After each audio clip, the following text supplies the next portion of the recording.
May makulit na pusa, nakahara sa aking gawa.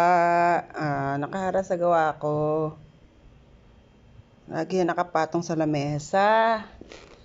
Napakabait. Napakabait talaga niyan. Super.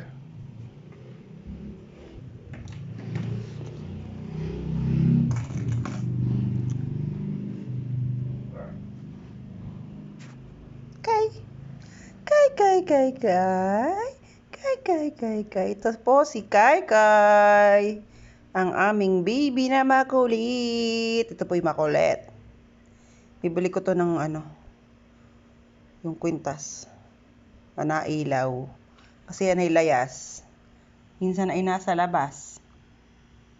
Parayasin dalaw bibilhan ko. Mahal-mahal lang konti. Parang 250 ang isa.